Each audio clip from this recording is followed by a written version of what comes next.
복음 앞에 다시 살아 전심으로라는 제목으로 말씀을 나누겠습니다. 우리는 흔히 모든 것을 점수 매기는 걸 좋아하는데요. 여러분, 하나님의 사랑을 점수로 매긴다면 몇 점을 줄 수 있을까요? 무르나 만하죠. 100점 만점에 100점을 주실 겁니다. 이유가 뭘까요? 뭡니까? 이유가 뭐예요? 아들까지 내어주셨기 때문에 우리는 하나님의 사랑을 100점으로 이야기할 수 있을 것입니다. 예수님 사랑도 마찬가지입니다. 점수를 매긴다면 100점 만점에 100점의 점수를 매길 수 있습니다. 왜요? 하나밖에 없는 목숨을 우리에게 선물로 주셨기 때문에 그렇습니다. 하나님의 사랑은요, 생명을 다한 사랑, 온전한 사랑입니다. 전심을 다한 사랑이 우리 하나님의 사랑입니다. 우리가 복음을 아는 길에 가장 중요한 원리가 있는데 그것은 복음에 참여하는 우리의 태도입니다. 복음에 대한 우리의 태도를 알려주는 중요한 말씀이 있습니다. 잠언 4장 8절 9절 말씀 보십시오. 우리 한번 같이 읽습니다.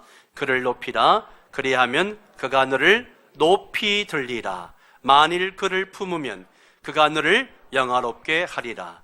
그가 아름다운 관을 네 머리에 두겠고 영화로운 면류관을 네게 주리라 하셨느니라. 아멘. 자, 여기서 그라고 하는 것은 물론 지혜를 의미합니다. 그러나 성경은 지혜를 예수 그리스도로 많이 이야기하죠. 우리가 주님을 높여드리면 주님은 우리를 높여주십니다.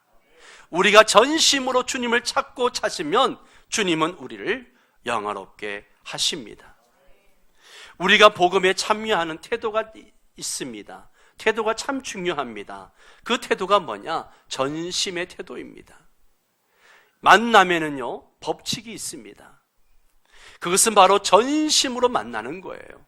전심은 전심을 통해서 만날 수 있고 생명은 생명을 통해서만 만날 수 있습니다.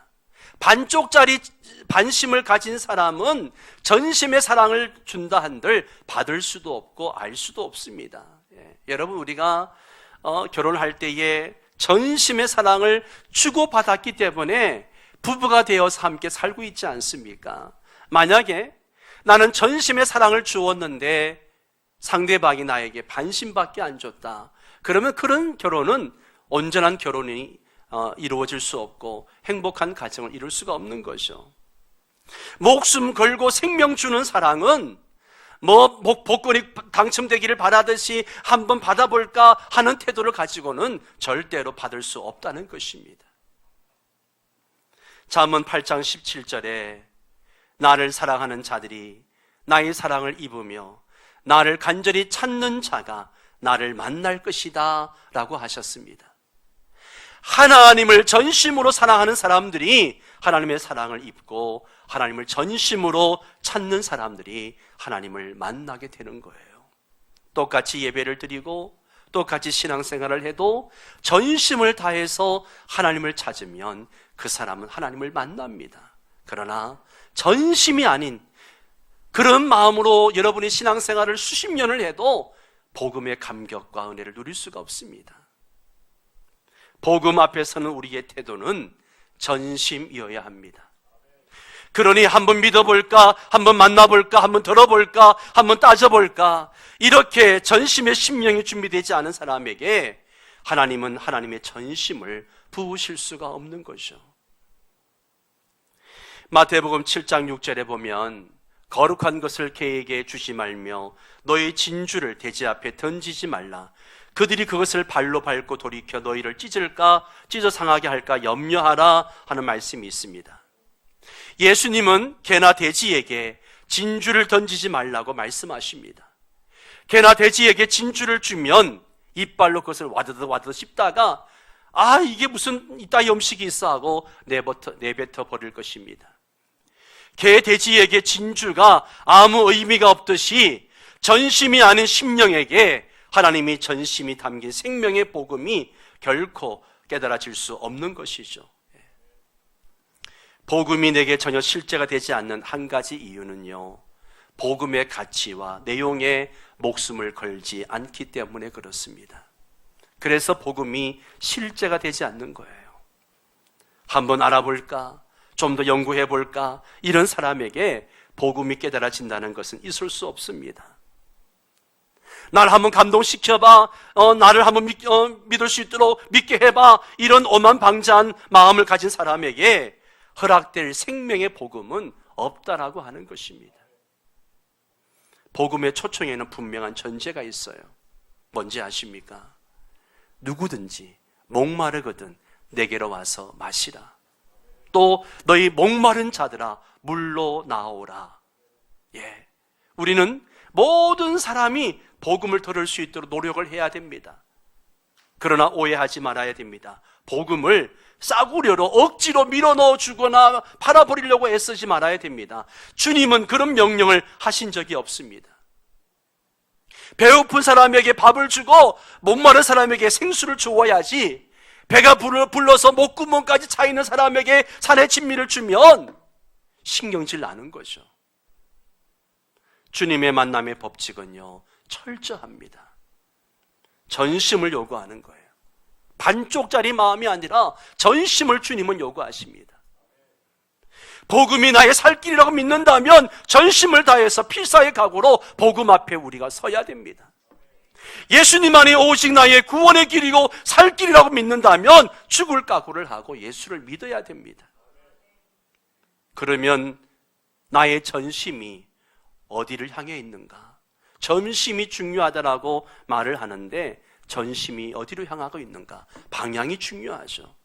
우리가 살아가면서 전심을 다해서 살아가지 않은 사람이 있습니까? 대다수가 전심을 다해 살아갑니다. 그런데 방향이 중요합니다. 방향. 복음은 이미 우리에게 주어졌는데 우리가 복음을 누리지 못한다면 이유는 단 한 가지입니다. 내 전심을 복음에 두고 있지 않다는 것이죠. 마음을 다하고 목숨을 다하고 뜻을 다하고 힘을 다해서 복음을 사랑했다면 주님을 위해 사는 일에 절대 억지나 또 죽지 못해 하는 일이거나 이론 따로 실제 따로 그런 일이 있을 수가 없는 것입니다. 내 마음에 실제로 무엇이 작동하는지는 내가 움직이는 것을 보면 알 수 있습니다. 실제로 나를 이끌어가는 것이 무엇인지 보면 내가 지금 무엇을 믿고 무엇을 따르고 있는지 정확히 알 수가 있습니다. 내가 어디에 속했는지, 누구를 따르고 있는지, 누구를 사랑하는지, 무엇에 미쳐 있는지 변명의 여지 없이 정확히 드러납니다. 주님은 우리의 전심에 대해서 이렇게 말씀하셨습니다. 너희 보물이 있는 곳에는 너희 마음도 있느니라. 너희 보물이 있는 곳에는 너희 마음도 있느니라. 결국 내 가치관이 향하는 곳에 내 마음이 있는 것입니다. 성공에, 돈에, 또 사람에게 미쳐 있으면요, 오직 그것을 얻기 위해서 거기에 온통 내 순정과 내 청춘 모두를 바쳐도 전혀 아깝지 않고 그렇게 살아도 곤비치 않고 피곤치 않는 그런 반응이 나오는 거죠. 그래서 내 전심은 지금 어디로 향하고 있는가? 이게 중요한 것입니다. 마태복음 13장에서 주님은 천국이 절대 관념의 세계가 아니고 우리가 이 땅에서 발붙이고 사는 것보다도 호흡하는 것보다도 훨씬 더 실제적이고 실존이라고 말씀하고 있습니다. 천국은 뜬구름 잡는 이야기가 아니라는 거예요. 주님은 천국이 밭에 감추인 보화와 같다라고 구체적으로 말씀하셨어요. 그 보화를 발견한 사람은 즉시 자기의 모든 소유를 다 팔아가지고 그 밭을 사고야 말 것입니다. 그러니까 우리가 천국을, 이 복음을, 예수님을 실제로 밭에 감추인 보화만큼만 발견했다면 다 팔아가지고, 내가 가진 모든 것을 다 팔아가지고 그 밭을 사는 것이 너무나 당연합니다. 밭에 감추인 보화를 발견한 사람과 마찬가지로 내 마음이 보물이 있는 그곳에 쏟아지면 그 다음에는요, 뭐 경쟁의 힘이니 적극적 사고방식이니 이런 것들이 필요하지 않습니다. 여러분, 보화를 발견한 사람이 돌아가서 편안히 발 뻗고 잠을 잘 수 있을까요? 아마 심장이 터질 것 같아서 벌렁거려가지고 잠이 오지 않을 겁니다.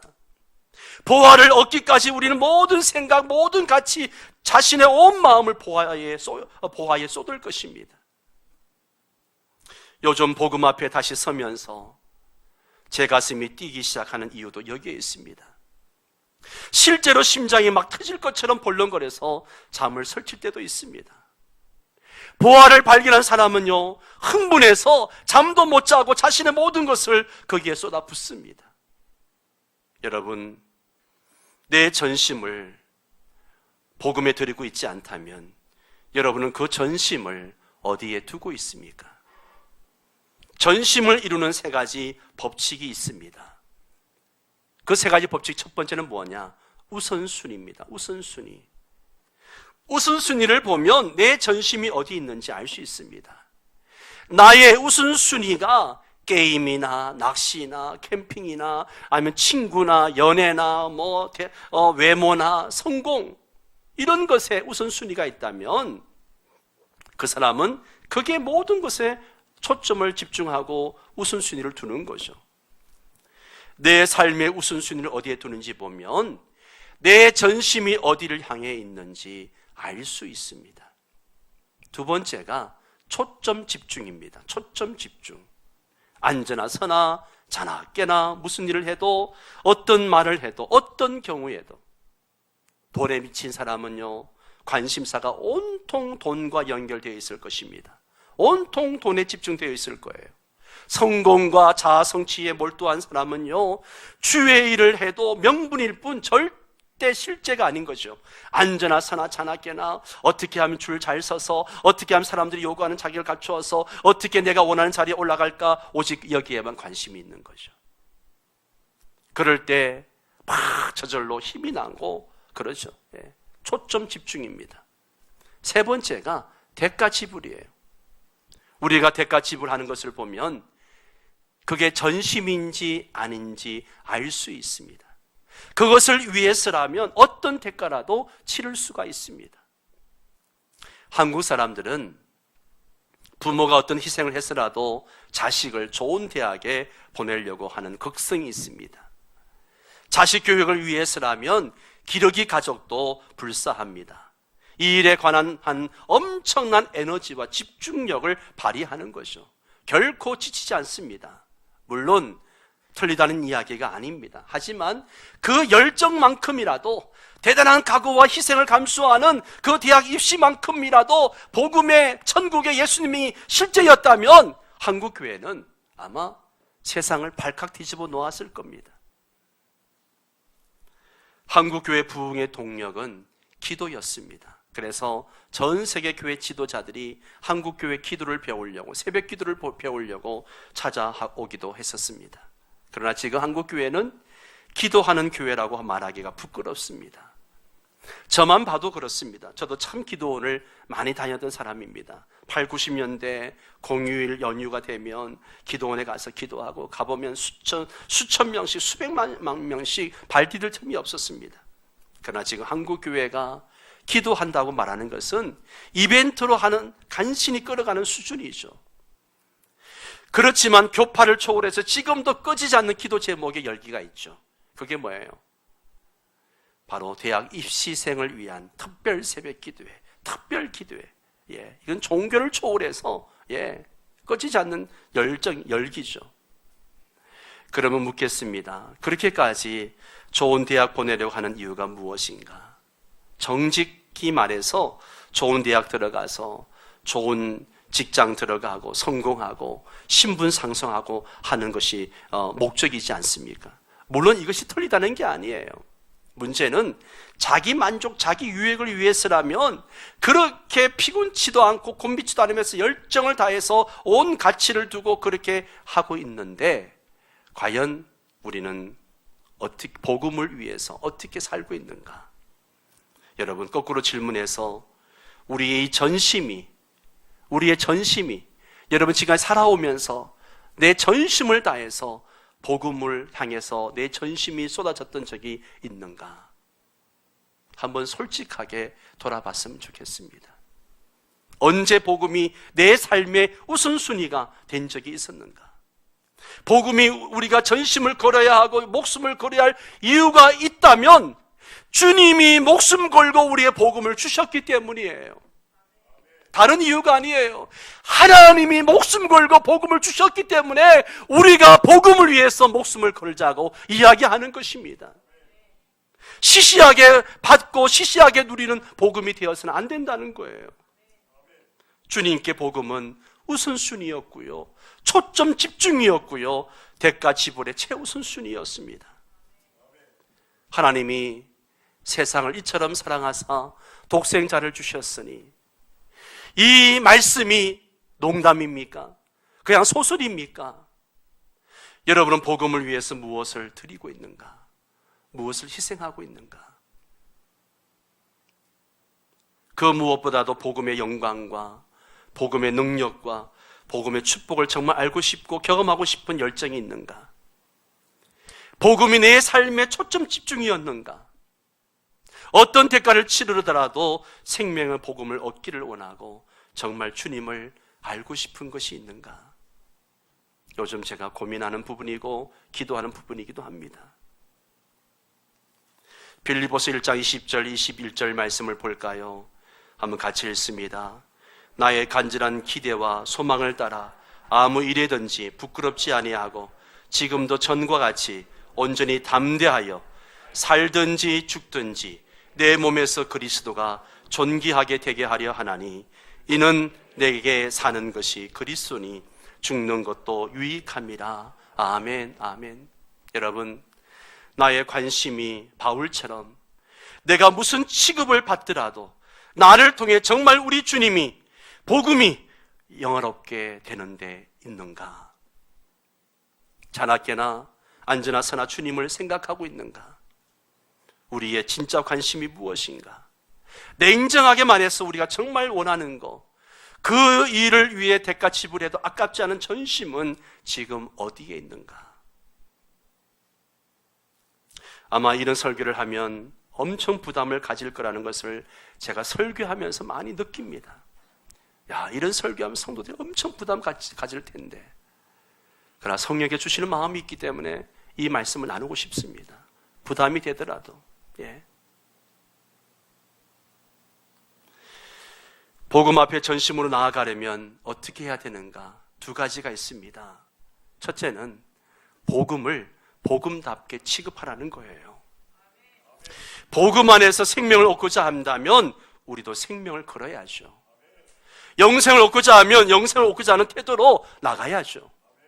내 영혼 영생을 얻겠다고 하면서 태도는 어디 가서 복권 한 장 사는 식으로 한번 해볼까?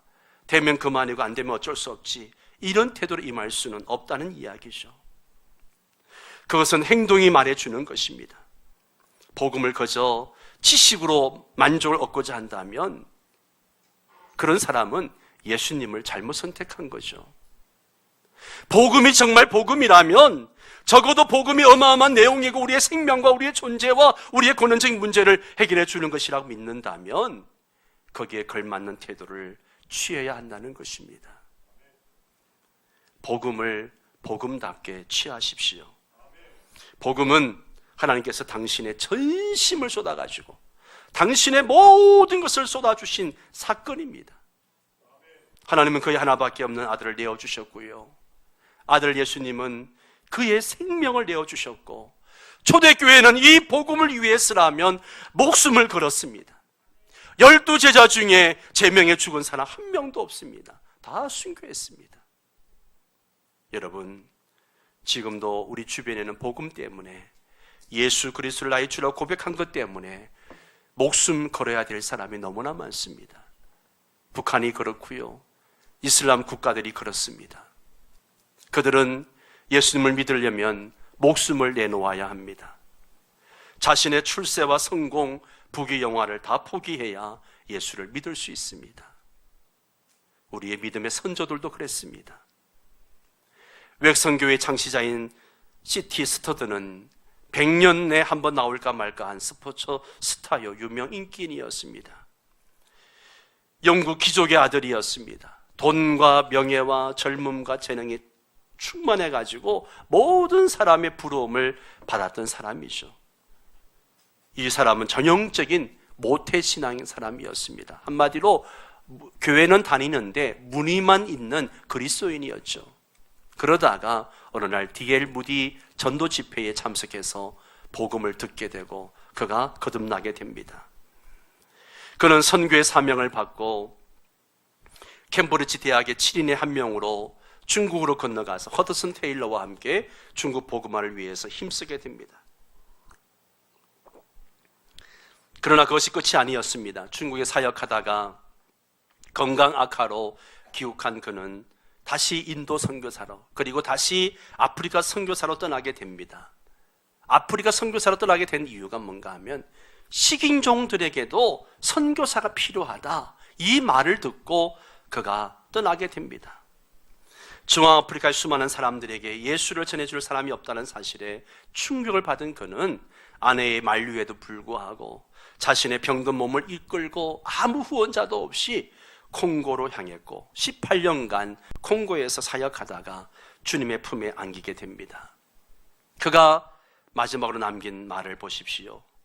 예수 그리스도께서 하나님이시며 그분이 나를 위해 죽으셨다면 그분을 위한 나의 어떤 희생도 결코 크다고 할 수 없다 그랬습니다. 주님이 하나님이시고 그분이 나를 위해 죽으셨다면 나의 어떤 희생도 크다고 얘기할 수 없다는 거죠.